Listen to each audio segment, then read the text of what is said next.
आज रविवार के दिन आप सब लोगों को तकलीफ दिया है, क्योंकि आज हमारे देश में और देश की राजधानी में पेट्रोल 85 रुपए 70 पैसे के ऊपर बिक रहा है, डीजल 75 रुपए 88 पैसे पे बिक रहा है, जो आज तक के इतिहास के अंदर सबसे ज्यादा है। और ये बड़े दुख और शर्म की बात है कि ऐसे समय के ऊपर अगर हम लोग तुलना करें 2014 के अंदर, केंद्र के अंदर जब कांग्रेस की सरकार थी, तो अंतर्राष्ट्रीय खुदरा मूल्य तेल का $108 प्रति बैरल था और आज ये घट करके $55 के करीब प्रति बैरल है। तो $108 प्रति बैरल 2014 में और $55 प्रति बैरल अब लगभग आधा अंतर्राष्ट्रीय खुदरा मूल्य हो गया है। लेकिन बावजूद इसके पेट्रोल हमारे समय पे 71 रुपए 51 पैसे था और अब आज रिकॉर्ड हाई 85 रुपए 70 पैसे, और डीजल हमारे समय के ऊपर किसानों के लिए, ट्रांसपोर्टेशन के लिए और रोजमर्रे के जो सामान आना जाना होता है, क्योंकि इसका महंगाई के ऊपर भी असर पड़ता है ट्रांसपोर्टेशन से, तो हम लोगों के समय पे डीजल 57 रुपए 28 पैसे के ऊपर था जब $108 प्रति बैरल था। तो वही डीजल आज जब अंतर्राष्ट्रीय खुदरा मूल्य आधा हो गया है, तो वही डीजल बढ़ करके 57 रुपए 28 पैसे से बढ़ करके 75 रुपए 78 पैसे 88 पैसे 75 रुपए 88 पैसे हो गया है डीजल। तो आप खुद अंदाजा कर सकते हैं कि किस प्रकार से साधारण लोगों के कमर के ऊपर, उनकी जेब के ऊपर केंद्र सरकार ये वार कर रही है। यही नहीं, जो इसका मुख्य कारण यह है कि केंद्र सरकार ने पिछले 6 वर्षों में 8 गुना एक्साइज डीजल के ऊपर बढ़ाया है।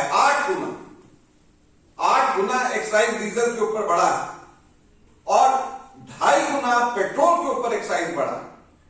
तो जब 8 गुना एक्साइज डीजल पे बढ़ जाएगा तो लिहाजा अंतरराष्ट्रीय मूल्य आधा भी हो जाए, लेकिन उसका फायदा साधारण जनता तक नहीं पहुंच रहा। उसका फायदा सरकार अपनी जेब भरने के अंदर कर रही है और साधारण जनता के ऊपर अभी भी महंगाई का भार लगातार हो रहा है, जो कि नहीं होना चाहिए। जो एडिशनल एक्साइज डीजल के ऊपर अभी प्रति लीटर, जैसे मैंने कहा कि डीजल का इस वक्त 75 रुपए 88 पैसे रेट है, उसमें से 23 रुपया 78 पैसे प्रति लीटर तो डीजल के ऊपर एडिशनल एक्साइज है, जो एडिशनल एक्साइज पिछले 6 वर्ष में लगाया गया है। और उसी प्रकार से पेट्रोल में 28 रुपए 37 पैसे एडिशनल इसके अंदर पेट्रोल के ऊपर एक्साइज है, जो कि पिछले 6 वर्षों में लगाया गया है। डीजल में मैं फिर बताऊंगा आपको कि 8 गुना ज्यादा बढ़ा दिया गया और पेट्रोल के ऊपर 2.5 गुना आगे बढ़ा दिया गया है। इतनी बड़ी तादाद के अंदर एक्साइज ड्यूटी केंद्र सरकार ने इसमें लगाया है। अब केंद्र सरकार ने पिछले 6 वर्षों में, साथियों आप लोगों को हैरानी होगी कि 20 लाख करोड़ यानी 200 खरब रुपया केंद्र सरकार ने इस एडिशनल एक्साइज से कमाया है। दो सरकार केवल एडिशनल एक्साइज जो इन्होंने लगाया है उसको अगर बंद कर दे, सिर्फ जो एडिशनल एक्साइज लगाया है वो बंद कर दे, तो आज पेट्रोल 61 रुपए 92 पैसे के ऊपर पेट्रोल सिर्फ मिलेगा और डीजल 47 रुपए 51 पैसे के ऊपर मिलेगा।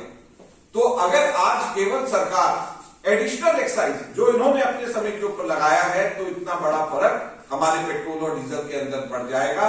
तो आज हमारे देश के अंदर कोरोना काल के बाद में जिस तरीके से सरकार ने अर्थव्यवस्था के साथ में डील किया है, उससे पहले नोटबंदी, उससे पहले जिस तरीके से जीएसटी लगाई, तो सरकार ने पूरे हमारे देश की अर्थव्यवस्था का एकदम बंटाधार एक तरीके से कर दिया है।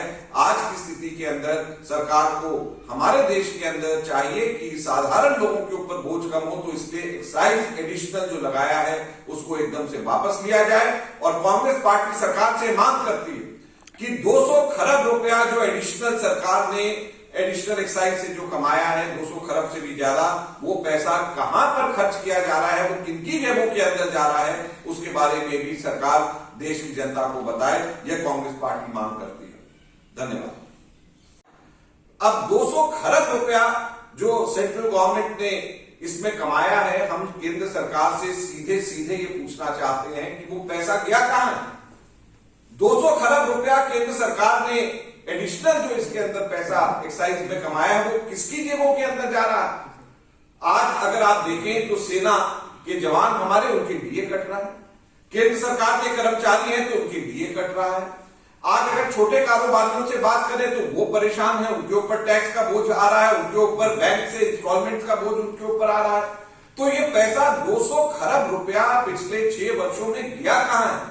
आज अगर सबसे ज्यादा फायदा किसी को हो रहा है तो वो सरकार के, मोदी सरकार के, मोदी जी के जो मित्र पूंजीपति हैं, जो बड़े बड़े मित्र सरमाएदार हैं, उन लोगों को फायदा केवल पहुंच रहा है। साधारण लोगों को, आम जनता को इसका कोई फायदा नहीं हो रहा है, इसको नुकसान इसके अंदर हो रहा है। 200 खरब रुपया एडिशनल रेवेन्यू सरकार ने केवल एक्साइज से पेट्रोल और डीजल के ऊपर कमाया है।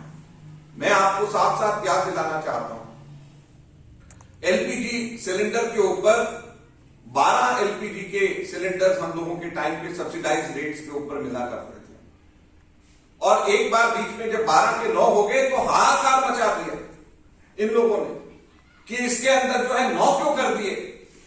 2014 में जब हम छोड़ करके गए थे तो 12 हमारे समय के ऊपर सब्सिडाइज रेट्स के ऊपर सिलेंडर मिला करते थे। आज वो पूरी की पूरी सब्सिडी एलपीजी के ऊपर लगभग समाप्त कर दी गई है। और आज अगर हमारे समय से तुलना किया जाए, हमारे समय के ऊपर जो सब्सिडाइज जो 12 मिलते थे, सिलेंडर मिलते थे, उसके तो बहुत कम दाम होते थे, लेकिन विदाउट सब्सिडी भी कोई भी मार्केट से सिलेंडर खरीद सकता था, बगैर सब्सिडी के भी, तो वो 414 रुपए में मिलता था। आज वो बढ़ करके लगभग 700 रुपया हो गया।